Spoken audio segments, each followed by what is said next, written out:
ಇವತ್ತಿನ ರೆಸಿಪಿ ರಾಗಿ ದೋಸೆ ಜೊತೆಗೆ ಈರುಳ್ಳಿ ಕೂಡ ಉಪಯೋಗಿಸ್ಕೊತಾ ಇದ್ದೀನಿ. ರಾಗಿ ಎಲ್ರ ಆರೋಗ್ಯಕ್ಕೂ ಒಳ್ಳೆಯದು. ಯಾರು ರಾಗಿ ತಿನ್ನಲ್ಲ ಅಂತ ಹೇಳಂಗೆ ಇಲ್ಲ, ಅಷ್ಟು ಒಳ್ಳೆಯದು ರಾಗಿ ಮಾತ್ರ. ಶುಗರ್ ಇರೋರು ಕೂಡ ರಾಗಿ ಉಪಯೋಗಿಸ್ತಾರೆ. ಅದರಿಂದ ಹೆಂಗೆ ಮಾಡೋದು ಅಂತ ನೋಡ್ಕೊಳ್ಳೋಣ.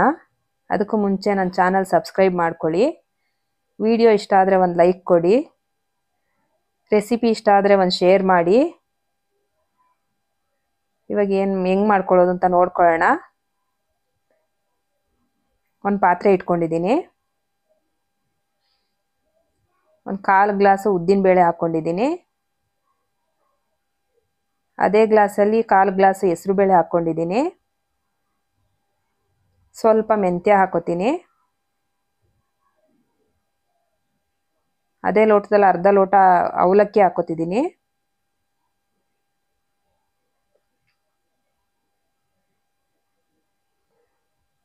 ಚೆನ್ನಾಗಿ ತೊಳ್ಕೊಂಬಿಡೋಣ. ಈಗ ಒಂದು 4ರಿಂದ 5 ಸರಿ ಅದು ಫುಲ್ಲು ಕ್ಲೀನ್ ಆಗೋವರೆಗೂ ತೊಳ್ಕೊಂಬಿಡೋಣ ನೀರು ಹಾಕ್ಕೊಂಡು.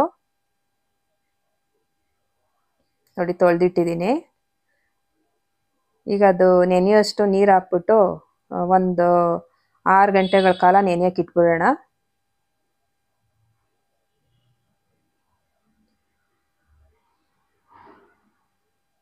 ನಿಮ್ಗೆ ಅಷ್ಟು ಟೈಮ್ ಇಲ್ಲ ಅಂದರೆ ಒಂದು 4 ಅವರ್ ಆದರೂ ನೆನೆಸ್ಕೊಳ್ಳಿ. 6 ಅವರ್ ಆಗಿದೆ ನೋಡಿ. ಎಲ್ಲ ಚೆನ್ನಾಗಿ ನೆಂದಿದೆ. ಎಷ್ಟು ಕ್ಲೀನಾಗಿದೆ ನೋಡಿ ತೊಳೆದಿರೋದು. ಆ ಥರ ತೊಳ್ಕೊಬೇಕು. ಈಗ ಒಂದು ಮಿಕ್ಸಿ ಜಾರ್ ಇಟ್ಕೊಂಡಿದ್ದೀನಿ.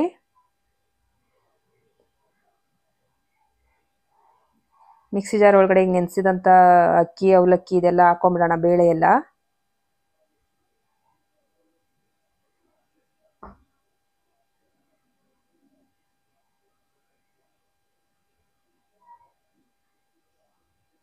ರುಬ್ಕೊಂಬಿಡ್ತೀನಿ ನೈಸ್ಗೆ. ತುಂಬ ನೈಸ್ ಮಾಡ್ಕೋಬೇಕು. ಸ್ವಲ್ಪ ನೀರು ಸೇರಿಸ್ಕೊತೀನಿ. ರುಬ್ಕೊಂಡಿರೋದ್ರ ಜೊತೆಗೆ ಇವಾಗ 3 ಗ್ಲಾಸ್ ರಾಗಿ ಹಿಟ್ಟು ಹಾಕೋತಾ ಇದ್ದೀನಿ. ಈ 1 ಗ್ಲಾಸಷ್ಟು ಎಲ್ಲ ಮಿಕ್ಸ್ ಹಾಕಿದೆ ನಾನು, ಅವಲಕ್ಕಿ ಬೇಳೆಗಳೆಲ್ಲ. ಈಗ ಅದಕ್ಕೆ 3 ಗ್ಲಾಸ್ ಸೇರಿಸ್ಕೊಂಡಿದ್ದೀನಿ ರಾಗಿ ಹಿಟ್ಟು. ನೋಡಿ ಈ ಥರ ಕಲಸಿದ್ದೀನಿ. ಇಷ್ಟು ತೆಳ್ಳಗೆ ಕಲಿಸ್ಕೊಂಡ್ರೆ ಸಾಕು. ಇಷ್ಟೆಲ್ಲ ಕಲಿಸ್ಕೊಂಡ್ರೆ ಸಾಕು. ಇವಾಗ ರಾತ್ರಿ ಮುಚ್ಚಿಟ್ಬಿಟ್ಟಿದ್ದೆ ನೋಡಿ. ಈ ಥರ ಬೆಳಗ್ಗೆ ಅಷ್ಟೊತ್ತಿಗೆ ಹೆಂಗಾಗಿದೆ, ಚೆನ್ನಾಗಿ ಉದುಗ್ ಬಂದಿದೆ. ಸೋಡಾ ಎಲ್ಲ ಏನೂ ಹಾಕೋದು ಬೇಡ. ನಮ್ಗೆ ಇವಾಗ ದೋಸೆ ಹಾಕೋದಕ್ಕೆ ಎಷ್ಟು ತೆಳ್ಳಗೆ ಬೇಕೋ ಅಷ್ಟು ನೀರು ಹಾಕ್ಕೊಂಡು ಕಲಿಸ್ಕೊಂಬಿಡೋಣ, ಅಂದರೆ ಮಿಕ್ಸ್ ಮಾಡ್ಕೊಂಬಿಡೋಣ.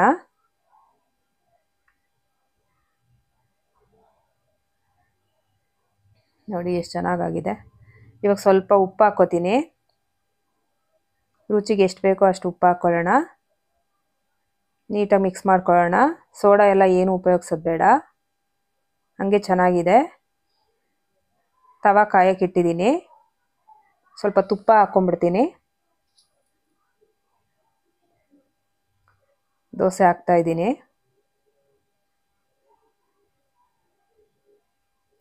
ತುಂಬ ತೆಳ್ಳಗೆ ಮಾಡಿದ್ರೂ ದೋಸೆ ಚೆನ್ನಾಗೇ ಬರುತ್ತೆ.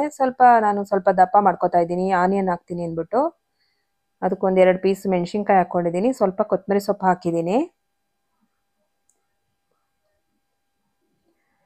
ದೋಸೆ ಮಗ್ಚಾಕೊಳ್ಳೋಣ. 2 ಸೈಡು ಬೇಯಿಸ್ಕೋಬೇಕು.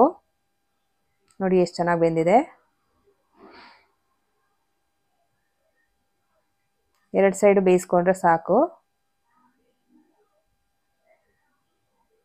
ಆರೋಗ್ಯಕ್ಕಂತೂ ತುಂಬ ಒಳ್ಳೆಯದು.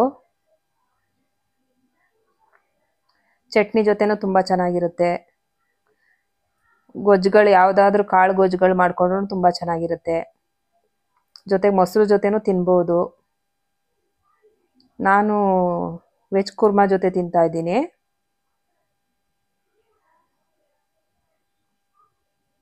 ಆರೋಗ್ಯಕ್ಕೂ ಒಳ್ಳೆಯದು. ಏನು ಹೇಳ್ತೀವಿ, ತೋಳ್ಗೂ ಬಲ ಅಂತ ಹೇಳ್ತಾರಲ್ಲ, ಹಂಗೆ ರಾಗಿ ತಿಂದವ್ರಿಗೆ ಆ ಥರ. ಮತ್ತು ಹಸುವಾಗಲ್ಲ ಬೇಗ. ನೋಡಿ ಎಷ್ಟು ಚೆನ್ನಾಗಿ ಬೆಂದಿದೆ ಒಳಗೆಲ್ಲ. ನೀವು ಟ್ರೈ ಮಾಡಿ.